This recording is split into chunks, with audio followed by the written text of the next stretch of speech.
Hey everyone, it's Jasmine from Jasmine's Astrology, but you can call me Jay. And for today's video, I want to talk about the mutable muddle we have happening this week. So, I touched on this briefly in my video for the astrology of March, but today I want to dive a little bit deeper and hopefully provide you with some context and understanding about all the energies the cosmos is throwing our way this week, and maybe a couple of tips and tricks to help you navigate all this chaos. It's not all chaos, I should say, to be fair, but there's definitely, there's some softer aspects in the mix, but there's definitely some tricky and challenging energies and sort of a feeling of being really tangled up or treading water or trying to see through like a patch of fog. So, what I'm talking about specifically is this cluster of aspects that's happening from March 14th to the 17th, but the energies of which will probably sort of spill out on either side of those dates. So, it's really something we're feeling all week and kind of until, the sun moves into Aries next week and kicks off Aries season. That's when the energy will really start to shift.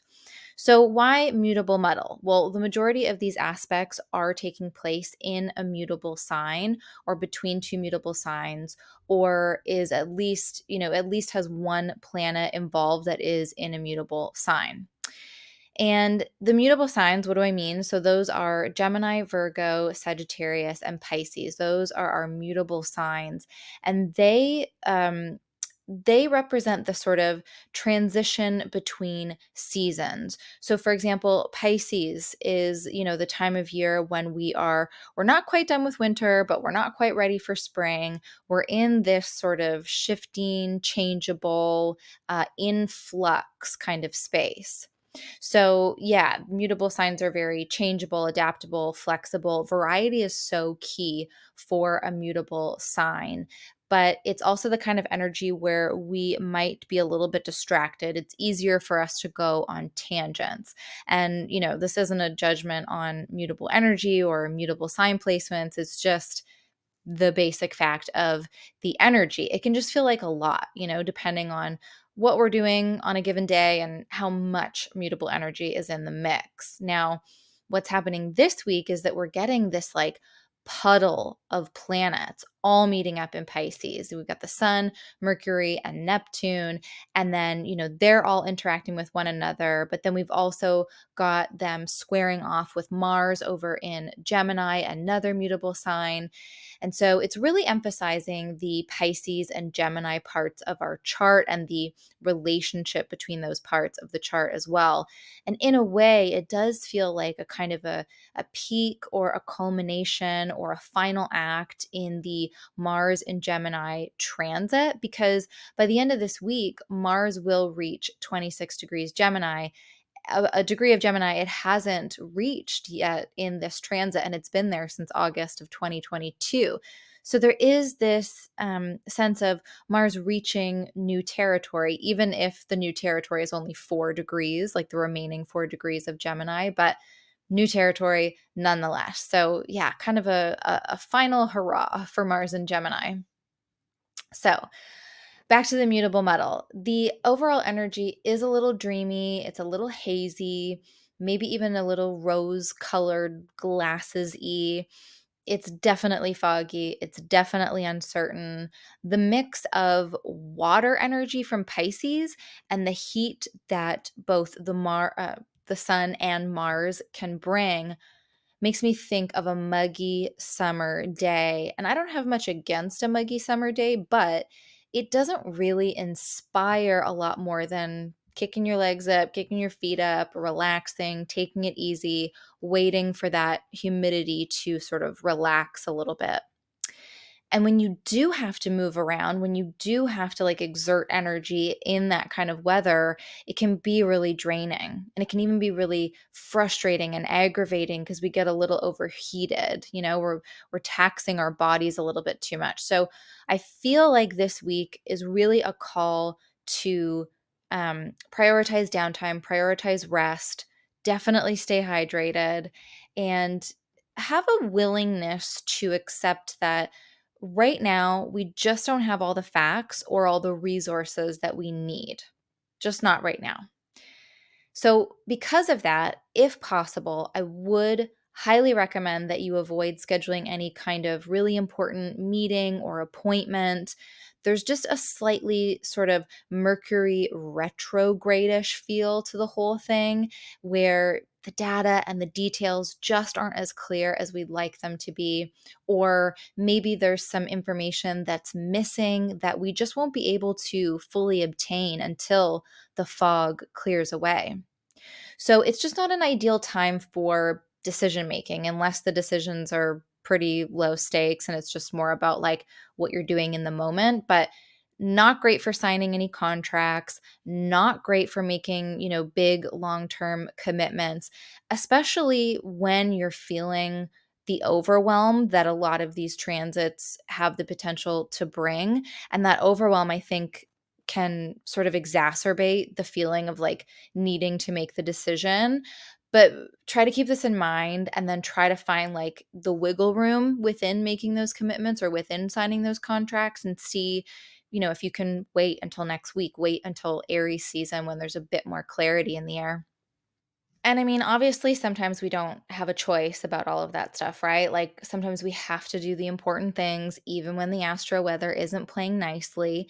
So I would say, like, if you do have to plan any of those important meetings or make a big decision, just be prepared that it might need revisiting or reworking in the weeks and months to come. And I know it's all well and good for an astrologer to, come at you and say, like, don't do all of these things, like, just rest and relax and all that. And, we just, unfortunately, we can't always do that. We can't abide by that all the time, right? Like, we don't live in a society where everybody is using the cosmos to help guide their decisions. I mean, maybe one day, like, we can dream, right? But if you don't have that flexibility, don't stress out about it. That'll just make things worse, but take control in the areas where you can. So if you do have to have those big meetings or make those big decisions, can you also schedule in some time um for more rest? Like, can you just log off earlier and quote unquote turn your brain off? Like, can you just take more, put in the effort in whatever you're doing in the day to day, but also then make space for the rest, like as much as you can, even if it's 5 minutes here or there, just to give your body those few moments to really kind of recalibrate and refresh. I mean, going to bed at a decent time, not staying up and watching that extra episode of something, but getting the rest so that the next day you're not feeling as drained, right? If you're lucky enough to live near water and the weather is conducive to being outside and close to it, go spend time near water. Anytime we have a lot of Neptune in the mix, spending time in or near water can be really rejuvenating and refreshing. So that could even mean like taking an extra few minutes in the shower, taking time to take a bath at night, definitely staying hydrated, which I'm going to do now. So maybe you're also the kind of person that really thrives on structure. And this week just sort of feels like water slipping through the fingers, right? So what about, putting that energy around structure and boundaries, around creating a boundary for, okay, this is the time I'm finishing work. This is the time that I'm finishing the chores at home. And like, this is the time that I'm setting aside for again, turning the brain off or even playing or like watching that episode of television, listening to an album on some headphones, taking some time to journal or pull some tarot cards, like whatever can help you sort of disconnect in whatever way feels really refreshing for you. Again, spending time near water, but really just like focusing that need for structure into structuring time for rest, for spiritual practices, for your creative outlets. And I think actually this is, learning to structure around those things and learning to commit to rest and more spiritual, creative sides of life is going to be a lesson that we're learning more and more about as Saturn transits through Pisces. So this could be a good first go of trying those things. So now I thought we could take a bit of a closer look at each of the aspects that's happening on an individual level, but it's important to remember as I move through all of these that they're so interconnected and intertwined. So even though each of them is bringing their own flavor to the mix, all of the flavors are totally combining for a taste sensation that remains to be seen, I suppose. But yeah, they're all flavoring each other. Okay. So first up, on March 14th, we kick off the Mutable Muddle with Mars in Gemini square Neptune in Pisces at 25 degrees. This is the final square in a series of 3, so it may connect to some events that happened in October and November of 2022 when the first and second squares took place. For me, this is the most muggy of the aspects. Like, our motivation is drowned out. It's like we're trying to run underwater. Our energy is just really low, but it might also be like kind of diffuse and like spread a little thin. We might be trying to do the most when what we really need to do is prioritize and make sure that the essentials are getting their due diligence, that they're getting the attention that they deserve. This aspect can be it can make us feel quite lethargic and even apathetic. And it's not that we don't care about what's going on or the situation at hand. It's just that we're so overwhelmed that we're probably struggling to feel strongly about something at this moment in time. But that will pass. So, the next day on March 15th, we have the Sun conjunct Neptune in Pisces at that 25-degree mark. And this one feels like losing ourselves a little bit, which in the right context can be great. Like, I think about when I used to go to music festivals and get caught up in dancing with like a massive group of people, and you're like feeling that oneness, that vibe, right?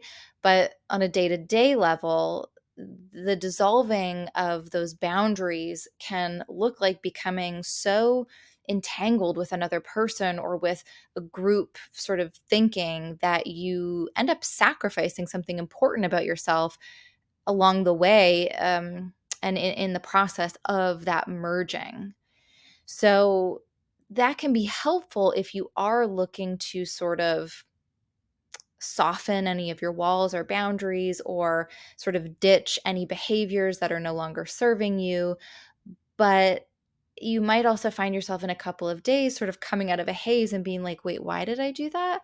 Why did I sacrifice that part of myself to make somebody else comfortable? Like, that wasn't really the best approach. So, keeping that in mind and, firming up the boundaries when needed and if possible. So, yeah, just something to look out for. The desire for escape is pretty strong when Neptune is in the mix. And, the escaping might be the dissolving of those boundaries, but it could also be reading a good book, listening to our favorite music, watching our favorite film or TV show, something that doesn't sacrifice ourselves in the process, but helps us get lost in a sort of another world. And we can also feel a little extra sensitive with Neptune, with Sun Neptune, because again, the dissolving of those boundaries, right, between self and other. So we might be taking on some emotions where it's like, wait, why am I feeling that way? Is that even really my emotion to carry? Do I need to sort of filter that out? All right, so the next day on March 16th, we have Mercury conjunct Neptune in Pisces, still at that 25-degree mark. So, Sun Neptune was a dissolving of boundaries between self and other. This is a dissolving of boundaries in the mental realm. So, our minds are very open and expansive, which is already kind of an experience with Mercury in Pisces, but now it's all very heightened. We're not very grounded in our thinking, which is great for imagination and daydreams and thinking beyond what's possible just in the tangible realm. But obviously, that's not great for clarity in the real everyday world. We might be a little bit forgetful about the practicalities of day to day life. And this is one of the reasons that in the video for the astrology of March, I kind of mentioned that this week would be a really good time to allow for some flexibility within your schedule and your deadlines and your timelines, and to be really tender with yourself about that, and really tender with, any of your coworkers or people you live with or anybody that you interact with, because we are a little, like, our mind is a little bit out there right now. Same day, we have the sun in Pisces squaring off with Mars in Gemini, 25 degrees. And this is one of those more traditionally challenging aspects. We have two planets that are both hot and dry, and they're meeting under a very tense configuration. They're both trying to get somewhere, and they wind up coming to a head at sort of like an intersection, and they're butting heads. They both want to move forward, but one sort of has to give so the other can take, right? But this can lead to frustration and aggravation. And, with Neptune and Mercury meeting up so closely to the sun in Pisces, there is an added layer of confusion and crossed wires. There's probably some level of fundamental misunderstanding as to where the anger is even coming from. So it might be a good idea to just like step back, reassess the situation, try to follow the threads of like, where did that come from? Why do I feel so frustrated? Would it just be fine if I just, backed up a little bit and let this other thing happen? What adjustments can you make to kind of make that flow a little bit more? It definitely speaks to disagreement and impatience and delays. I would wait to have any major collaborations, just save it for another day. Then on the same day, we also have Venus in Aries, square Pluto and Capricorn at 29 degrees. This is obviously a little bit of an outlier because we have two planets in cardinal signs. And so that cardinal energy is breaking through a little bit. Or is it maybe being swallowed up by the mutable muddle? I'm not really sure, especially since, yes, Venus is in a cardinal sign, but it's being ruled by Mars, which is in Gemini, a mutable sign. So I feel like she's kind of getting dragged into the mud here. And I think it just kind of remains to be seen how much this is going to come through.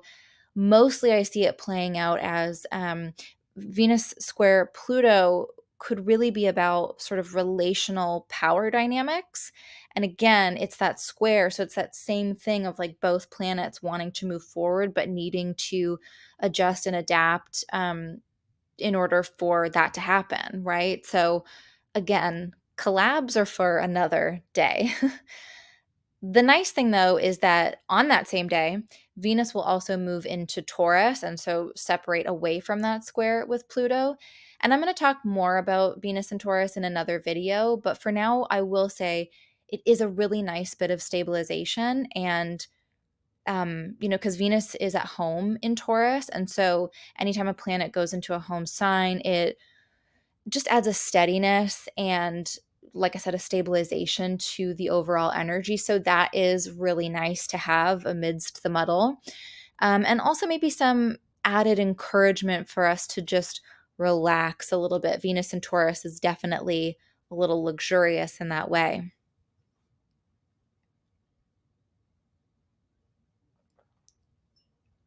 Okay, so now we can move on to March 17th, where first up we have Mercury in Pisces square Mars in Gemini at 26 degrees. And this is another one of those more crunchy and challenging aspects for sure. It's another square, right? Another square with Mars. So more tension, friction, frustration, impatience. Um, and this time more in the realm of communication. It definitely feels like differences of opinion, um, maybe arguing facts versus feelings, which can feel really sensitive and uncomfortable. Like that's messy for a lot of people. It's drama. It's a spicy reaction or a heated exchange. There is this possibility that Mars is feeling a little more pumped than he was the day before because he is now at that 26-degree mark. Like I talked about, it's the new territory of Gemini. So that might amp things up a little bit, but I feel like with Neptune still so close and still so much in the mix that it is a little bit more like a second wind type of, like that frantic second wind type energy, or the overtiredness that a toddler can sometimes feel. So it's not that clear energy. It's kind of Yeah, it's that overtiredness. And I would still avoid engaging in any sort of battle of wills whenever possible. So then on the same day, we have Mercury conjunct the Sun in Pisces at 26 degrees. And I'm very intrigued to see how this one plays out in particular, because typically a Mercury conjunct the Sun would be a really potent day for ideas and insights. When Mercury is that close to the Sun, it has access to all of the mysteries and wisdom and magic that the Sun, currently in Pisces, has to offer.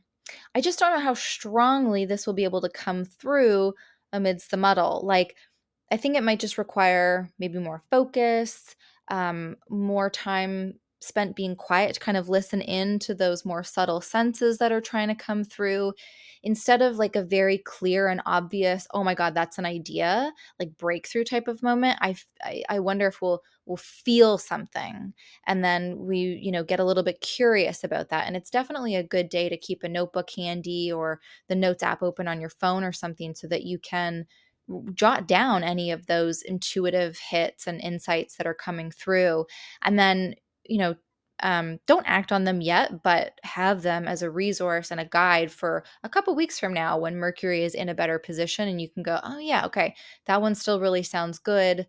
Let's move forward with that. But yeah, I feel like we won't know the full gift of the Cazimi, this Mercury conjunct the Sun, until we can look back and say, oh, that's the seed that was planted that day. All right. Still on the same day, we have Venus and Taurus sextile Saturn in Pisces at just 1 degree. And this is another slight outlier in the mix, right? Like Venus is now under her own rulership in Taurus, but Saturn is, joining in on the mutable muddle. And this is an aspect that I'm also going to talk about in my Venus and Taurus video, because I really think it's sort of integral to that transit and to the Saturn and Pisces transit. So more about that later, but for now, I will say it's definitely one of the nicer, more grounding energies happening this week. I sort of wish it wasn't wrapped up in all of this, because it would be nice to see how that would play out sort of in a more pure expression just on its own. But maybe it'll be part of the thing that helps us get through all of this muddle madness. But it's definitely an important one. It's a tone setter for these transits, and like for Venus and Taurus and Saturn and Pisces. So I will talk about it more. Finally, we move on to March 18th, where we have Mercury in Pisces sextile Pluto in Capricorn, again at 29 degrees. The final aspect of the mutable muddle, and it does bring in some cardinal earth energy from Pluto being in Capricorn. And I feel like this is actually when we're starting to get some distance from the madness, and we're reflecting on what we've learned, what the last few days have been about. And we're maybe discovering some information that we didn't know we didn't know. It's definitely got an energy of endings and moving on. Both planets are at the final degree of their respective zodiac signs. So it's almost like something that's been hidden, some sort of piece of information that's probably potentially really transformational, is coming to light.